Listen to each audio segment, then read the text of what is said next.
I am often asked here why in prayers and such I call everybody holy ones. So today I'm going to tell you.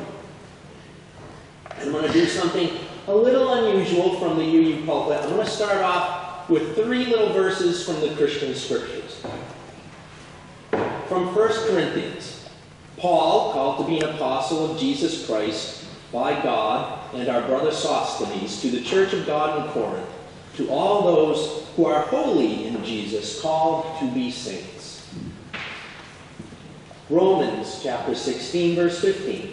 I commend to you our sister Phoebe, a deacon of the church at Kencrea, so that you may welcome her in Jesus as is fitting for the saints, and help her in whatever she may require from you, for she has been a benefactor of many, and myself as well.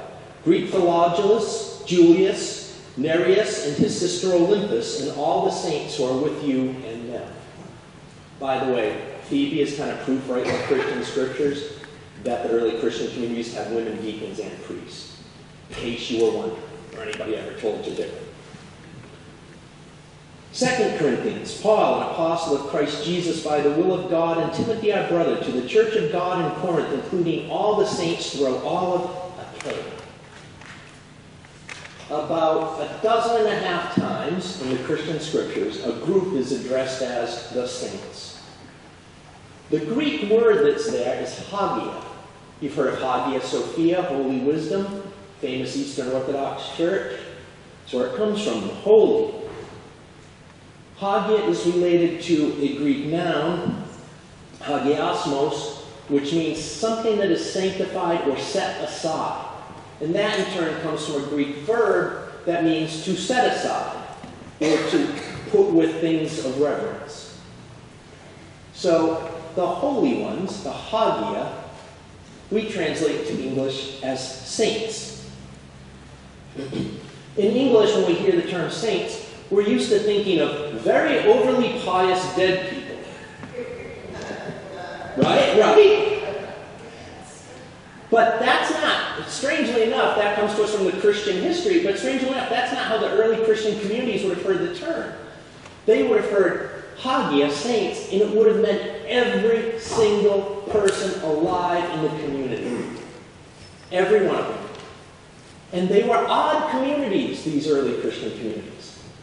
They were egalitarian. They thought slaves were people too. Everyone thought they were nuts. But they thought everyone was a holy person.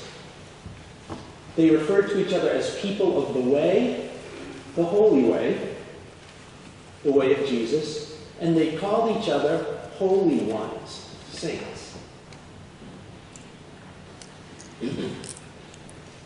When St. Paul uses this term of saints, everyone in his community, he's talking about a community they call themselves a church. In Greek, the word is ecclesia, which gives us things like ecclesiastical, and Romance languages like iglesia and eglise for church.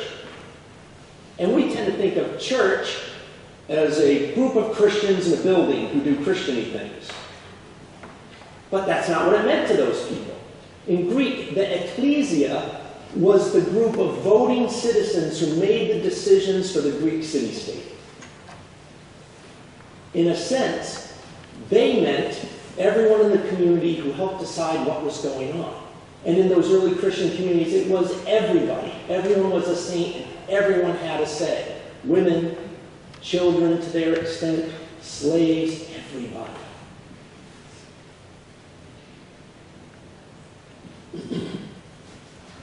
When we hear the term saints, when I use it, I mean everyone who's here. And when I do prayers in public that I sometimes do for various things, I always address people as holy ones there too. Why? Because every single person is holy and sacred and part of the community. Our church history and our tradition is a long history of including ever more people in what it means to be part of the saints. No doubt, in those early Christian communities, they meant everyone in their community, but they didn't necessarily mean everyone outside the community. And so we have a history of that, of who does everyone mean, and who is holy. October 31st this year, which is celebrated on the Sunday close to it, which is this Sunday's, the Reformation.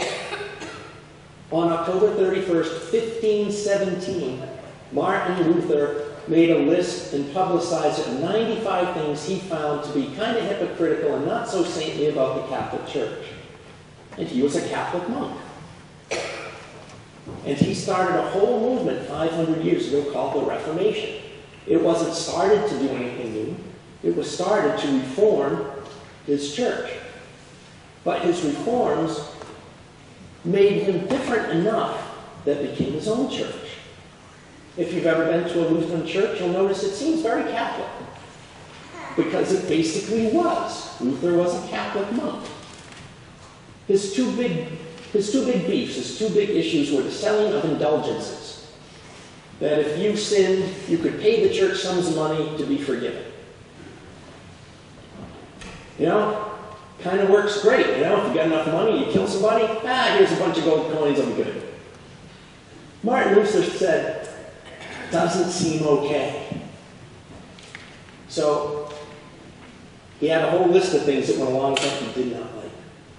And the other thing he really had a big beef with that became the core of what happened to become Lutheran Christian theology was the Catholic Church's insistence that in order to be good with God, you had to do lots of good works. And in Martin Luther, he has a kernel of an idea that tends to begin the beginnings of modern universalism. He says, no matter how many good things you do, although they're important, what makes you okay is grace, a sense of blessing, a sense of sacredness, of holiness. And there began to be huge arguments in the Christian world over what that meant. Paul said that people are made okay with God. They are saved by grace alone. But that started a kernel of debate that led into, well, maybe you need to have a sense of sacredness, but maybe you also need to do good things, because without us doing them, the good doesn't get done. This Sunday is called Reformation Sunday, where Protestants all over the world celebrate Martin Luther's declaration of reform. 500 years ago. That's going to be very important in a second. 500 years ago. About 50 years after Martin Luther, the Prince of Transylvania, John Sigismund, and his court preacher, David Ferenc, said that people have a right to worship as they want in their country. We talked about this a couple weeks ago. They were able to do that because of the reforming idea that started to spread like wildfire across Europe after Martin Luther decided, you know, these things in the church aren't okay, let's do it different. So he started the Reformation. When David Ferenc speaks about people being able to believe and practice however they want, he starts what's called the Radical Reformation. That people should be completely free to determine their religious beliefs and who they associate with. Eventually, this leads to a bunch of Puritans in England not wanting to be part of the Church of England, which also is very Catholic in its tradition because it just broke from the Catholic Church too, like the Lutherans did. So the Puritans come over to New England and they start a bunch of churches. And the way they have churches is still how, in our tradition, we do churches today. They said, our churches are going to be based upon not a bishop or some religious authority telling us what to do, but what we get from the Bible and the agreements we make with each other, covenant together, to follow God as we see fit and to treat each other as we think we should treat each other. To this day, our Unitarian Universalist churches are formed around covenant. Free churches, which trace their history all the way back to Martin Luther saying, you know, I don't think we're doing this the right way. We come from a reforming tradition. And many of us in the Unitarian Universalist world, I think, are reformers. The issues we still tend to work on. Anti-racism and anti-oppression, LGBT rights, feminism, all these things are reforming into the way we want the world to be, not just the way it is. And in a line, we go all the way back to Martin Luther. Our Hopedale community was started by reformers who made a covenant with each other about how to be in that community. And who was in that community? All the holy ones, the saints. During the 19th century, we kind of started to become more and more liberalized in our tradition. We separated ourselves from Trinitarianism, where the Unitarians in New England did no longer believe in the doctrine of the Trinity, that God was Jesus and Jesus was God. They like, Jesus is a cool guy, but he's a cool guy. He's not God. And so they split with the Protestant Trinitarian churches. And they joined up with the Universalists, whose thing was we include everybody, that everyone is okay with God. Everyone is a saint and part of the community. And the development of our tradition to this day has been who gets included in the community and who is holy. Everybody. Women, people of color, immigrants, people of other religious traditions. Everyone's holy. Everyone's sacred. You don't have to do overly pious things, and you don't have to die to get there. You're already holy. Strangely enough, we're now 500 years past Martin Luther. And strange things are happening with the church in the West, whether it be conservative or liberal. We are going through a real redefining time. Religious scholar Phyllis Tickle from Yale Divinity School says that every 500 years, the church in the West has gone through an incredible reshuffling, rummage sale, reorganization. She said it came about the year 500 as the Roman Empire is falling and the church becomes the official religion of the empire, and it becomes the official organizing structure. That's all that's left when things start falling apart in the Roman world. 500 years after that, there's a great schism. Eastern churches and Roman Catholic churches split, and everything's reshuffled along that binary line. And then 500 years after that, you get Martin Luther saying, excuse me, but some of these things we're doing in the church don't seem rather holy to me. They seem rather hypocritical and absolutely wrong. And he reshuffled everything, and it started people forming their own different kinds of Christian communities, of our ancestors forming radical Reformation communities. Well, this week is 500 years after that.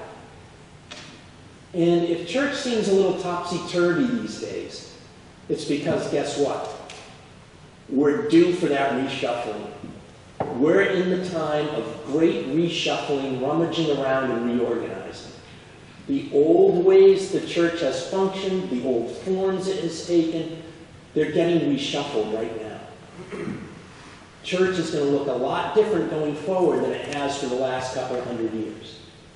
What it's going to look like, no one knows. We're in one of these great emergent periods where something new is going to emerge out of all the reshuffling.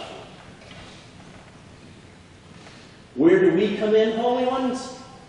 I believe that Unitarian Universalism is the first kind of step towards what religion is going to look like after this reshuffling.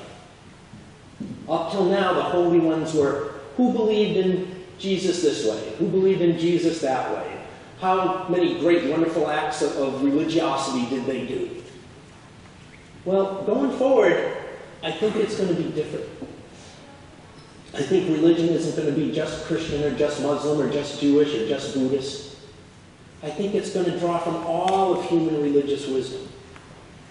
It's going to seek to include not just people who think and believe like us, but people who have slightly different thoughts and beliefs and practices, all coming together as one and being spiritual and human together. We are just at the very first steps of that journey into the new emergence of the next 500-year period. But I have a feeling it's going to look more like us and less like the established churches. This has great hope attached to it, and it also has some cautions attached to it. As we go forward together, we've got to figure out for ourselves. There's no blueprint, there's no textbook, there's no recipe. The stuff that's kind of worked before probably isn't going to work as well for us. We're going to create it as we go, just like the Protestants did at the Reformation 500 years ago. How it's going to all work out and reshuffle, we'll have to see. It's our work to do, our work to begin. What I think it's going to happen is we're going to include more and more and more people as holy ones. And the struggle going forward in human religion is not going to be between being Christian or being Muslim. It's going to be between people of any religion who realize that everyone's holy, not just people who think and believe like them are holy. And that's already spanning across all religions. The struggle here is not one religion against each other, but the kind of new way of looking at religion versus fundamentalism.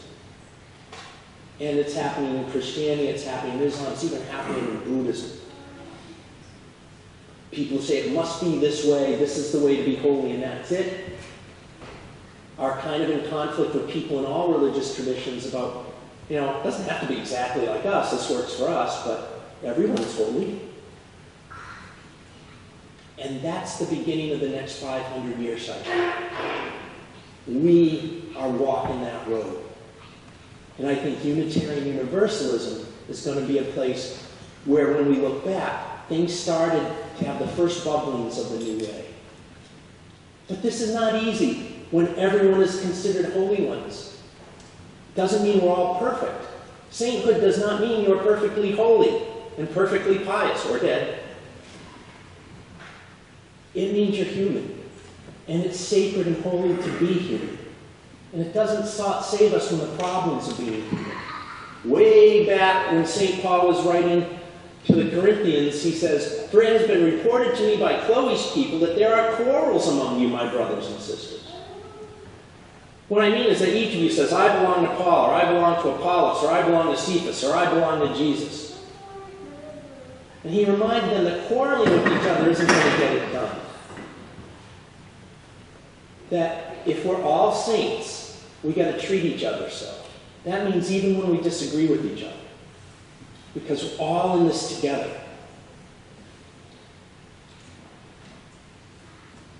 History is now marching forward to a place where naming everyone in the community as sacred and running in the direction that not only everyone in the community, but everyone can be in the community. Everyone in the community is sacred, and everyone can be in the community. It's not a separation between we're holy and you're not holy. It's a separation between those of us who realize everyone is holy and already gets to be included, and those who insist that some people are kept out and are not holy. So that's a little bit of the history and a little bit of the reason why I call you, all the people gathered here, holy ones, because you all are holy